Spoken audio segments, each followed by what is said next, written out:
হয়, সদৌ অসম আদিবাসী ছাত্ৰ সন্থাই আজি মাৰ্ঘেৰিটাৰ লিডুত এক বিশাল গণসংকাৰ কাৰ্যসূচী ৰূপায়ণ কৰিছে।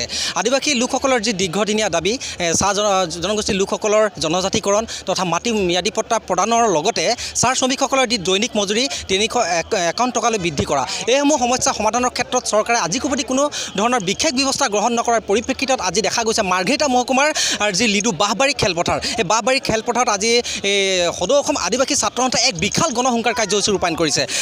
মই সতীৰ্থ মোৰ প্ৰাঞ্জলে দেখুৱাব আজি এনেধৰণে আজি সদৌ অসম আদিবাসী ছাত্ৰ সন্থাই আজি মাৰ্ঘেৰিটাৰ বাঁহবাৰী যি খেলপথাৰ, বাঁহবাৰী খেলপথাৰৰ প্ৰাংগণত এক বিশাল গণসংকাৰ কাৰ্যসূচী ৰূপায়ণ কৰিছে। দীৰ্ঘদিন ধৰি সদৌ অসম আদিবাসী ছাত্ৰ সন্থাৰ বিভিন্ন সময়ত দীৰ্ঘদিন ধৰি তেওঁলোকে চৰকাৰৰ ওচৰত দাবী উত্থাপন কৰি আহিছে যে বিভিন্ন সময়ত তেওঁলোকৰ যি জনজাতিকৰণ মাটি ম্যাদী পট্টা প্ৰদান কৰাৰ লগতে তেওঁলোকৰ যি চাহ শ্ৰমিকসকলৰ যি দৈনিক মজুৰি 351 টকালৈ বৃদ্ধি কৰা, সেইসমূহ দাবী আজি পৰ্যন্ত চৰকাৰে কোনো ধৰণৰ বিশেষ ব্যৱস্থা গ্ৰহণ নকৰিলে, যাৰ পৰিপ্ৰেক্ষিতত আজি দেখা গৈছে সদৌ অসম আদিবাসী ছাত্ৰ সন্থাৰ বিশাল গণসংকাৰ কাৰ্যসূচী আজি বাঁহবাৰী এই খেলপথাৰত অনুষ্ঠিত হৈছে। আৰু এই খেলপথাৰত আজি প্ৰায় 10,000তকৈ অধিক প্ৰতিবাদকাৰী আজি অংশগ্ৰহণ কৰা দেখা গৈছে।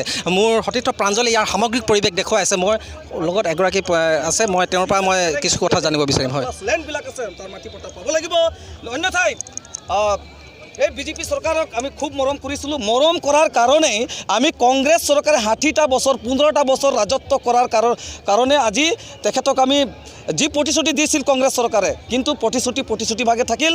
কেৱল মাত্ৰ কংগ্ৰেছ চৰকাৰে কি কৰিছিল, শোষণ শাসন দুৰ্নীতি প্ৰতাৰণাৰ ভোট বেংক হিচাপে ব্যৱহাৰ কৰিছিল। ইয়াৰে মানে এটা সুযোগ লৈ পেলাই কংগ্ৰেছ চৰকাৰ পৰিৱৰ্তনৰ নামত এটা ভুৱা ফটা ঢোল বজাই পেলাই অসমৰ আদিবাসীসকলক কৈছিল যে মোক শাসনত আহিব দিয়ক, মই যেতিয়া শাসনত আহিম অসমত বসবাস কৰা আদিবাসীসকলক 90 ডেইছত 90 দিনৰ ভিতৰত জনজাতি মৰ্যাদা দিম বুলি কৈছিল, লেণ্ড ৰাইট দিম বুলি কৈছিল, মিনিমাম ৱেজেছ 351.33 ৰুপিজ দিম বুলি কৈছিল। আজি স্কুল হস্পিটেলবিলাক আজি চাহ বাগিচা এলেকাত আজি গৰু গোহালিৰ সমান আছে। সেই স্কুল হস্পিটেলবিলাক আজি উন্নত মানদণ্ড আৰু বিজ্ঞানসন্মতভাৱে হ'ব লাগিব। আজি আমাৰ আদিবাসীসকল লাখ এডুকেটেড আছে, আনএমপ্লয়মেণ্ট ইউথসকল আছে, এওঁলোকক জব প্লেচমেণ্ট হ'ব লাগিব।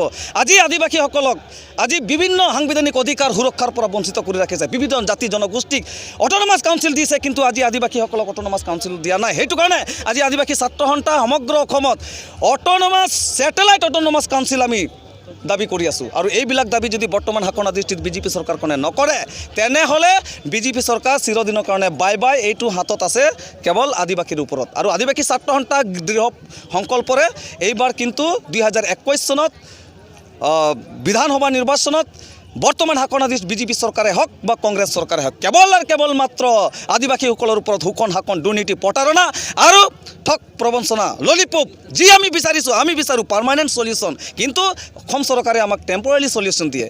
য'ত আমি যিটো বিচাৰোঁ সেইটো আমাক নিদিয়ে। আজি ফ্ৰী চাউল, আজি এণ্ড্ৰইড মোবাইল এইবিলাক দি পেলাই ডাইৰেক্ট মানি ট্ৰান্সফাৰ, তাৰ পৰা কি বিচাৰিছে, আজি তাৰ পৰাই আমাক প্ৰলোভন দি পেলাই অসমৰ আদিবাসীসকলক কেৱল মাত্ৰ ভোট বেংক ব্যৱহাৰ কৰি আহিছে, ভোট বেংক হিচাপে।